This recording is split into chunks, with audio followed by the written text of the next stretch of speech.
ተወዷል ሳይሆን በቃ ሲስተሙ ታውቃላችሁ፣ ሲስተሙ በጣም ከባድ በጣም ከባድ። ጨምረው እኮ እንትኑን ቢጨምሩት ይሻላል። ምንድነው ግራሙን ጨምረው ብር ቢጨምሩ ይሻላል እንጂ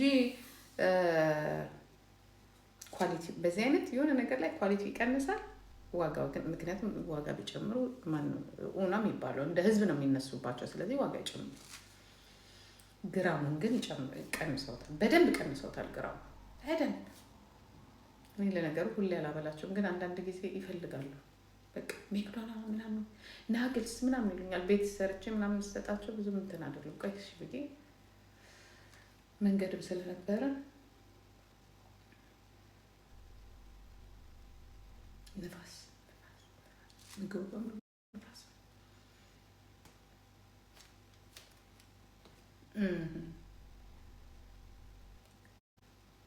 ዋጋው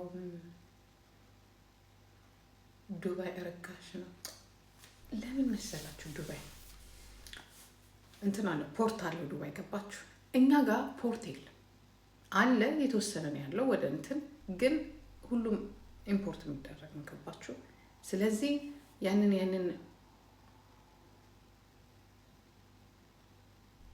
ቤትሽ አብለተሽ ውጪ። ለምን ቤትሽ አብለተሽ ውጪ? ለምን ቤቴ ማብላቸው? ግን አሁን ለምሳሌ ሃፒ ኢሜል አለ አይደለ? እንደዚህ ትናንሽ ነገሮች የህፃናቶች። አሁን እናንተ ያንን ስለበሉ እኔ እኮ ባላየው ኑሮ እኮ በቃ በቂ ነው የምትሉት። ግን እነሱ ጨምሪልኝ ምናምን ላይሏችሁ ይችላሉ። ሬስቶራንት ቤት ሲሆን ጠገባችሁ ልጨምር ትላላችሁ። ውጭ ሲሆን ግን አልተለመደም። ስላልተለመደ ኧረ እኔ ቤቴ ለምንድን ነው የማበላቸው? መንገድ ላይ ከሆነ መንገድ ላይ አበላቸዋለሁ። ግን ከዚህ በኋላ እኔ መንገድ ላይ ደብል ነው የምገዛላቸው። ደብል አንድ አልገዛም፣ ሁለት ነው የምገዛው። ምክንያቱም ትናንሾች ናቸው፣ አያጠጉም። ይና እሱማ ይበሉ። ግን እንትን አለ ግን ጠገቡ ብላችሁ ግን ይሄ አሁን እንትን አትሉም።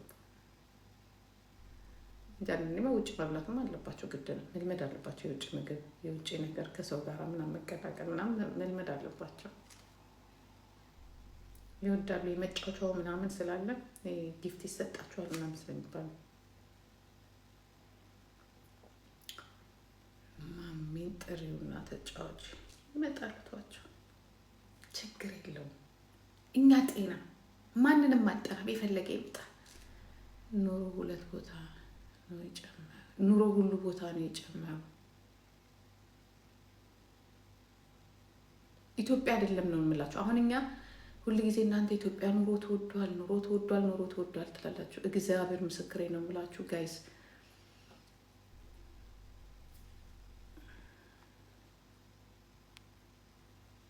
እግዚአብሔር ምስክሬ ነው የምላችሁ።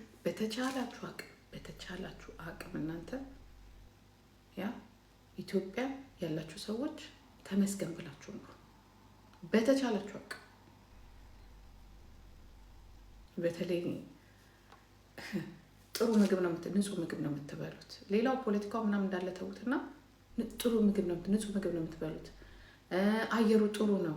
ገባችሁ? አትሊስት ቤተሰብ ጋር ናችሁ። የኔ እናት እዚህ አፈር ከድሜ በልተሽ ነው ከነገና ደግሞ መልሰሽ የሰው እየተስተካከለ እፎ ያለ ኑሮ እንኳን እንትን አትሉ። ሰው ምግብ ብቻ ኑሮ የሚባለው ትክክል ነው። ሁሉም ቦታ ልክ አይደለም እንዴ? እኔ እንደዚህ እኔ እንትን ብዬ አላውቅም። እንደዚህ አስቤ እኔም በቃ ኦኬ ነበር የምለው። አሁን ግን ሁሉ ነገር በቃ ጣራ ነው የነካው። የሆነ ቤት አይደለም እንትን ማለት የሆነ ቤት እንኳን አይደለም ያላችሁበት ቤት ቢጨምር እዛው ቤት ነው መቀመጥ ያለባችሁ። ሌላ ቤት አሁን እንደዚህ ሂጄ የሆነ ቦታ ሌላ ቤት ለውጥ ምናምን ብትሉ ምን የምታክለው ቤት እዚህ ድረስ ምን እንዴ? አንደኛ ቤት ውስጥ አይደለም ሁሉ ነገራችሁ። ኦኬ ቤት ልታርፉበት ነው። ቀኑ ሙሉ ስራ። እኔ በሆን ምን እንዳልኩኝ ተቀላችሁ። አብሶ ልጅ ምናምን ለሌለው ሰው ሚት ባግ ነው ምናምን ይባላል። አልጋ ያለው ሽንት ቤት ያለው ኩሽ ምናምን ያለው ኪችን ምናምን ያለው እሱን በ300 ወይ በ200 ሺህ ብር ወስድና እዛ ውስጥ እበላለሁ፣ እጠጣለሁ፣ ታጠባለሁ። ቤት ነው። ከዛ ስራዬ ቦታ ላይ በሱ ነዳለሁ፣ እዛ ውስጥ እኖራለሁ። ምን ልቅ ያ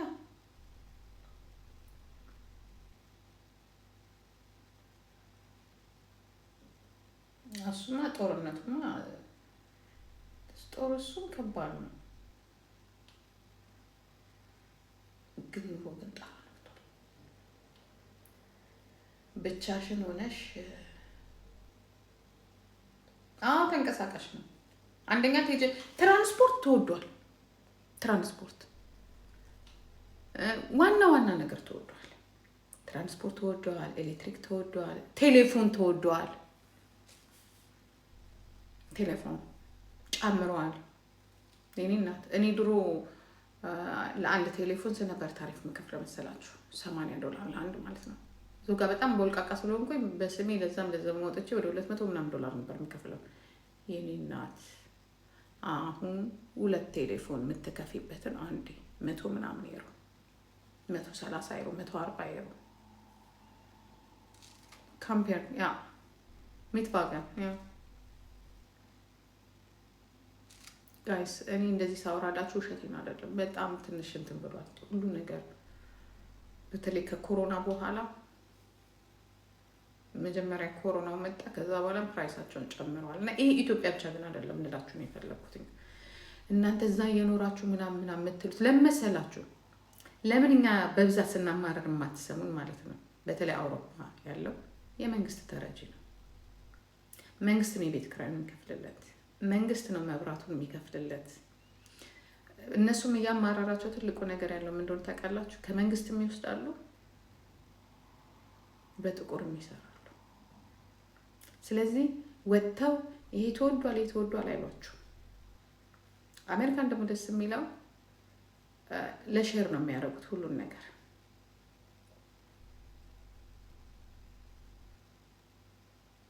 በቃ ይሄ እንደ ትራክ ድራይቨር መኖር አለበት። በቃ ያ አንደኛ ለትራንስፖርትም ማለት ነው። ይሄ ትልቅ መኪና ከሚገረዝም እንደዛ ነው። ፓኬጅ በአመት 100,000 ነበረው 2,300 ቆጣሪ ዩኬ ነው። ያ that's the problem።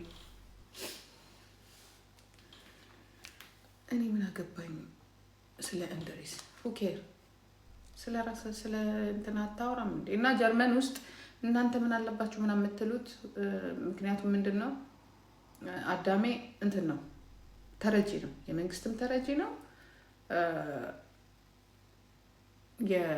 በጥቁር የሚሰራ ነው፣ አትራፊ ነው። አለቀ። ዛትስ ዋይ ማንም ምንም ነገር አይመስለው።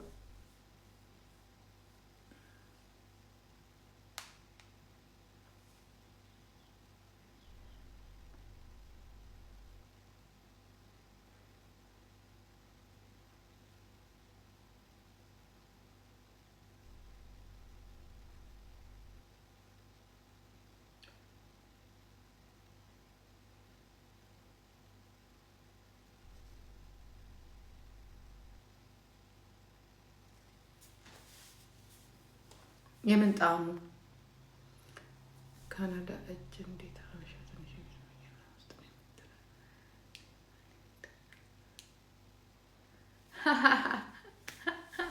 መማር የት ሄደሽ